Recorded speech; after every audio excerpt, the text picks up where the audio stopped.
Graça e paz, amados irmãos, chegamos ao capítulo 6 do livro Pastores da Família. Esse capítulo que encerra a segunda parte em que o autor trata sobre discipulado e evangelismo familiar. Vade Balkan Jr., autor do livro, ele já começa esse capítulo falando que ele já escreveu outros livros em que ele trata do tema desse capítulo, que é culto familiar. Por exemplo, ele cita o livro Família Guiada pela Fé, lançado no Brasil também pela editora Monergismo, aí com uma dica de uma leitura adicional para abençoar a sua vida e sua família. Então ele faz um capítulo um pouco curto, mas destacando alguns aspectos muito importantes sobre esse tema do culto familiar. Ele basicamente apresenta duas questões nesse capítulo. Primeiro, ele apresenta 5 pontos de uma pregação de George Whitefield, que foi um grande pregador do século XVIII, um homem de Deus que influenciou muito a sua geração. E George Whitefield tem uma pregação chamada A Grande Responsabilidade da Religião Familiar. E ele apresenta os 5 pontos trazidos por George Whitefield nessa pregação, falando especialmente sobre o culto familiar. E depois ele apresenta no final, de forma breve, alguns aspectos práticos sobre como fazermos o culto familiar com nossas famílias, e alguns aspectos simples e práticos e bem breves, mas muito importantes. Então, primeiro, a grande responsabilidade da religião familiar. Os 5 pontos da pregação de George Whitefield. O primeiro deles, devemos fazer o culto familiar por gratidão a Deus. Devemos louvar e agradecer a Deus pela salvação e pela oportunidade de podermos adorar a Deus junto com nossas famílias. Ele diz, se você não teve o privilégio de, como muitas famílias hoje, porque infelizmente o culto familiar está ausente na vida de muitos cristãos, não é uma prática muito vista nas igrejas ou estimulada em nossos dias. Se você não viveu isso, você deve louvar a Deus por você ter a oportunidade de viver isso com os seus filhos, com a sua família. E se você viveu isso, a sua responsabilidade é maior ainda de levar o bastão adiante e transmitir essa bênção do culto em família para os seus filhos, para a sua família. O segundo ponto, ele diz que devemos fazer o culto familiar por amor e compaixão por nossos filhos. E ele chama a atenção para algo muito importante. Ele diz que muitos pais hoje estão muito focados, muito preocupados em prover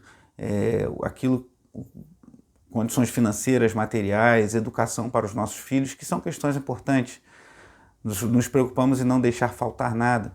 Eu sempre brinco com os irmãos na igreja que os meus filhos comem muitas bananas, então toda semana eu estou sempre ligado em estar comprando dúzias de bananas que são rapidamente consumidas na minha casa. Então a gente tem essa preocupação com a alimentação, com a saúde, com o bem-estar dos nossos filhos, isso é importante.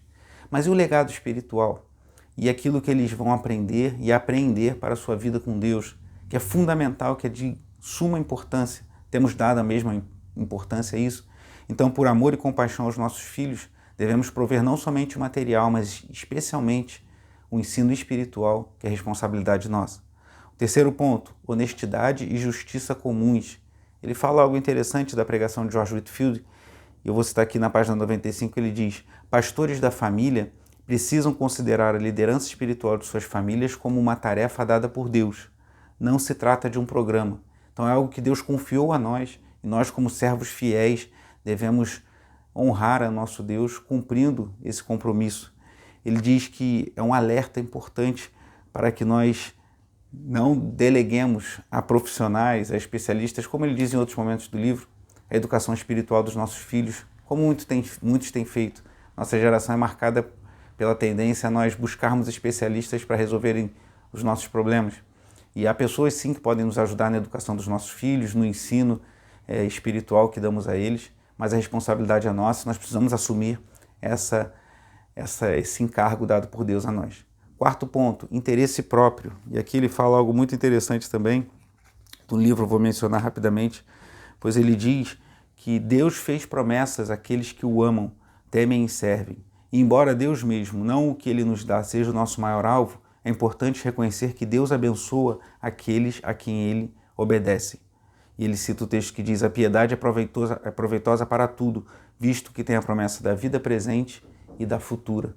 Então, assim, uma recompensa para aqueles que se dedicam a Deus. Não devemos buscar a Deus visando recompensas, somos salvos pela graça e devemos ser eternamente gratos por isso, mas por sua maravilhosa graça e misericórdia, o Senhor concede bênçãos àqueles que se dedicam a buscar a Ele.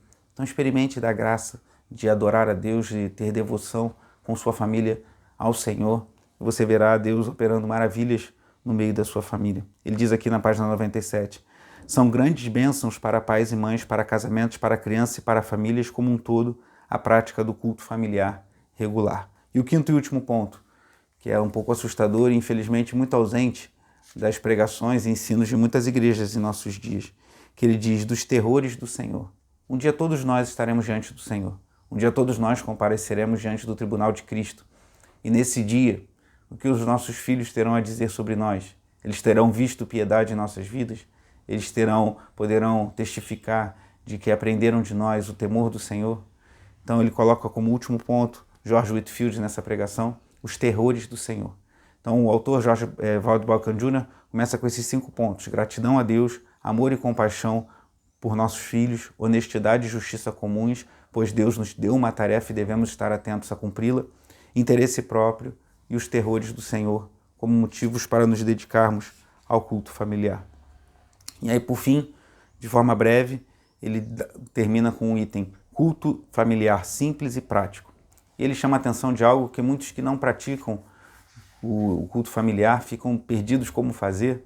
É um desafio que eu particularmente tenho buscado com a minha família fazer, com dificuldades, pois temos ainda filhos pequenos e as dificuldades são maiores, mas temos procurado fazer isso. E é um desafio, às vezes não sabemos por onde começar, mas pense nisso, o culto familiar não tem os mesmos elementos, todos os elementos de um culto público da igreja. Ele coloca aqui, basicamente os elementos são cânticos, leitura bíblica e oração. Então, o que precisamos para fazer um culto familiar? Cantarmos louvores a Deus, fazermos uma leitura bíblica e orarmos. O que cantamos, ele chama atenção. Aí trazendo para o nosso contexto, você pode pegar músicas que cantamos na igreja, você pode colocar talvez um YouTube, algum aplicativo de música que você possa estar acompanhando, se ninguém toca um instrumento, não precisa ter um músico na igreja, na família, para você fazer um momento de louvor e adoração em família. Então, a primeira coisa, o que cantamos? Escolha os cânticos que cantamos na igreja, músicas simples, fáceis de cantar. Se você tem filhos pequenos, talvez músicas adequadas à idade deles. O que lemos? Ele sugere você fazer uma leitura diária de Provérbios. Como Provérbios tem 31 capítulos, você pode ler um capítulo por dia com sua família e ao final de um mês você vai ter lido todo esse texto e você pode ler o livro de Provérbios várias vezes ao longo do ano. Ou uma outra leitura, pode ser um trecho de um dos evangelhos, um trecho de algum capítulo, ou um livro de Salmos. Você pode pegar uma leitura curta e fazer com a sua família. Então, o que cantamos? Louvores que cantamos na igreja, você pode ter o auxílio de algum aplicativo de música. O que lemos? Trechos curtos das Escrituras. Como oramos? Isso é algo que parece simples, mas muitos têm dificuldade em orar junto com a sua família. É fundamental nós orarmos juntos com os nossos filhos, com a nossa esposa, criarmos nele o hábito de orarem em grupo. Isso é muito importante. E ele dá alguns motivos de oração. Você pode ter um caderno de pedidos de oração para orar junto com a sua família. Você pode orar por aqueles que têm autoridade governamental, orar para que Deus envie trabalhadores para a seara, orar pela liderança da igreja, orar por irmãos da igreja, orar pelos cultos que vão acontecer a seguir. E por fim, depois de falar o que cantamos, o que lemos e como oramos, ele por fim diz quando fazer o culto familiar. E é algo que pode trazer muito alívio a muitos que ficam angustiados com esse tema. Descubra um horário conveniente para você e para sua família. Não há um padrão, toda a família tem que fazer o culto pela manhã ou à tarde, ou na hora do almoço, ou na hora do jantar. Descubra o horário mais conveniente para você e sua família. Encontre um horário que seja bom para vocês e persevere, tenha perseverança, envolva sua esposa, seus filhos, para que vocês tenham esse foco. E dentro das possibilidades de vocês, ele diz, se você tiver 15 a 20 minutos todos os dias, às vezes um dia ou outro você pode ter dificuldade, mas você tentando manter essa regularidade, tendo cultos familiares de 15 a 20 minutos por dia, você verá que, como ele diz aqui, essas práticas simples transformarão a sua família. Então que Deus nos abençoe, que nós possamos assumir esse encargo dado por Deus a nós, como homens, de sermos líderes do nosso lar, líderes da nossa família, de assumirmos e perseverarmos em ter a nossa família cultuando a Deus diariamente, ou sempre que possível, a maior parte possível, maior dias que pudermos, e que isso seja para a glória de Deus, para a edificação da nossa vida e dos nossos familiares. Deus abençoe sua vida e sua família.